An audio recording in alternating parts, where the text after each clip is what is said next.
जय माता दी, जय श्री राम। भक्तों, मैं आपको पितरों को एक स्थान से दूसरे स्थान पर कैसे ले जाएं, मैं आपको इस जानकारी दे रहा हूं। अगर आप कहीं ऐसी जगह रह रहे हैं कि आप उनकी पूजा करने गांव नहीं आ सकते, या फिर आपके पूरी ज़मीन जायदाद आपने बेच दी है और आप अपने गांव से कहीं ऐसी जगह चले गए हैं जो कि हम पितृ जो हमारे थे वो यहीं पर रह गए हैं, तो हम उन्हें कैसे ले जा सकते हैं, मैं आपको जानकारी दे रहा हूँ। पितृ हमारे जो पितृ हैं और जो अहूत परीत हैं वो हमारे ही घर के देव हैं, वो हमारी ही रक्षा करते हैं।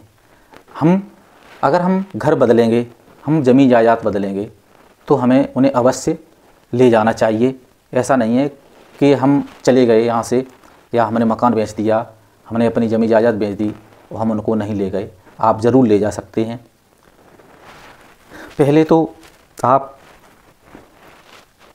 जब आप उन्हें ले जाएंगे तो आप उनका भजन कीर्तन करवाएं। आप जो भी है भजन कीर्तन करवाएं, और आप कुछ कन्याओं को जो उनका स्थान है, जो भी स्थान है, जैसे स्थान जो बना हुआ है, तो वहाँ पे जो हमारी कन्या हैं 9, 10, 15 जो भी कन्या हैं, उन कन्याओं को वहाँ खाना खिलाएं। खाना खिलाने के बाद उन पितरों से हम अपनी अनुमति लेंगे। हमारे जो पितृ हैं, हम अपने इस स्थान से हम दूसरे स्थान को ले जा रहे हैं, तो हम उनसे प्रार्थना करेंगे कि हमारी प्रार्थना सुने, हमारे साथ चलें। ऐसा होता है कि हमारे जो पितृ होते हैं वो एक स्थान पर रहते हैं, दूसरे स्थान पर अगर हम ले जाएंगे तो हो सकता है आपके साथ नहीं जाएं, तो हमें उन्हें मना के ही, उनसे आज्ञा लेकर ही हम आगे उन्हें ले जा सकते हैं। अगर उनकी इच्छा से या हम अपनी इच्छा से कोई कार्य करें वो नहीं कर सकते, हमें उनसे क्षमा याचना मांगना पड़ेगी। जो भी गलती हो वो हमारी क्षमा करें। आप ले जाएंगे तो वहाँ पर हम गंगा जल लेकर, ऐसे गंगा जल लेंगे और हम उनसे कहेंगे, हे गंगे मैया, हमें इनको अपने इस स्थान से दूसरे स्थान पर ले जा रहे हैं और इन्हें आप पवित्र करें और ये मेरे साथ चलने के लिए राज़ी हो जाएं। तो हम उनको जो भी हमारी जो मंदिर है, जो इस पर ईंट रखी रहती हैं, हम उन्हें सफ़ेद कपड़ा लेंगे। सफ़ेद कपड़ा में हम उनकी जो भी हैं 5 या 7 ईंट जो होती हैं वो हम कपड़े में, सफ़ेद कपड़े में लपेटते जाएंगे। 5 से 7 ईंटें हैं सफ़ेद कपड़े में लपेट कर, उससे थोड़ा सा नीचे, जो ज़मीन के नीचे से जो मिट्टी होती है या जो भी उसके नीचे, ऐसा नहीं है जो पितृ जो जब रखे जाते हैं तो उनके नीचे सामान रखा जाता है, तो सामान को नहीं निकाल पाए, लेकिन वहाँ से थोड़ी मिट्टी ले लें और वो सफ़ेद कपड़े में बांध लें। सफ़ेद कपड़े में बांध कर तो हम उनको जिस तरीके से आप बस में बैठ रहे हैं प्रार्थना करें, मेरे साथ चलें, पितृदेव अहूत परीत जो मेरे घर के हैं मेरे साथ चलें। वहाँ पर जहाँ पे भी आप गाड़ी में जाएंगे, आप गाड़ी में बैठा लेंगे कि मेरे साथ बैठें, मेरे साथ।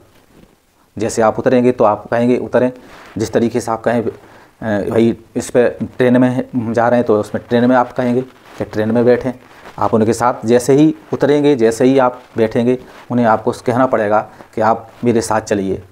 ऐसा भी हो सकता है कि अगर आपने नहीं आपने बोला तो वो साथ नहीं चलेंगे, आपके वहीं रह सकते हैं, इसलिए उन्हें साथ ले जाके कहना पड़ेगा मेरे साथ चलें। जब आप अपने पहुँचेंगे उस जगह पर, जिस तरीके से मैं आप प्रक्रिया बता रहा हूँ, आप वो ईंटों गंगा जल छिड़केंगे और अपना स्थान उनका देंगे। तो उनका स्थान जो मैंने बताया कैसे स्थान बनाया जाएगा, ईंटें रखेंगे, ऐसे ईंट रखेंगे, ऐसा स्थान बनेगा उनका। तो जब उनका स्थान आप दे देंगे और उनको भजन पूजा जो भी है करेंगे, जिस तरीके से आपने यहाँ कन्या खिलाई हैं उसी तरीके से आप वहाँ पे भी कन्या भोज थोड़ा करवाएं। 5, 7, 9, 11 जो भी हैं आप थोड़ा सा उनके स्थान पर भोजन करवाएं और उनको है ना जो भोग लगाएं, जो भी भोग आप देना चाहते हो तो उन्हें भोग लगाएं और उनसे कहें जो भी मेरे पितृ हैं, जो भी मेरे पितृदेव हैं, जो भी मेरे अहूत परीत हैं, मेरे खून के हैं, मेरे हैं, वो यहाँ विराजमान हो जाएं। तो वो आपका आप जब कहेंगे तो विराजमान हो जाएंगे। तो फिर जिस तरीके से, और बहुत ही ज़रूरी है, अगर आप भविष्य में कुछ बनना चाहते हो, भविष्य में कुछ आगे बढ़ना चाहते हो, ये मैं आपको बता दूं, ये अगर आपके घर में पूजते हैं, ऐसा कोई घर नहीं है जिसमें पूजे नहीं। हर घर में पितृ हैं, हर किसी के पितृ हैं। श्री रामचंद्र के पितृ थे। जब श्री राम ने अपने पितरों को खिलाया है, उनको पितरों को नहलाया है, गंगाजू ले गए, सरजू ले गए, तो हमारे भी पितृ हैं। अगर हम पितरों को बैठा लेंगे, हम उनका भोग लगाएंगे तो आपको आगे बढ़ाएंगे। आप इतना आगे बढ़ा देंगे कि आप समझ नहीं सकते। कोई घर में कलेश नहीं रहेगा, सब बढ़िया तरीके से सब चीज़ चलेगी, अच्छा हो जाएगा। आप पितरों को भोग अवश्य दें और अहूत परीतों को अवश्य भोग लगाएं उनका बैठाल कर। तो मैं और जानकारी आपको फिर दूंगा दूसरी, आप उसका इंतज़ार करें। जय माता दी।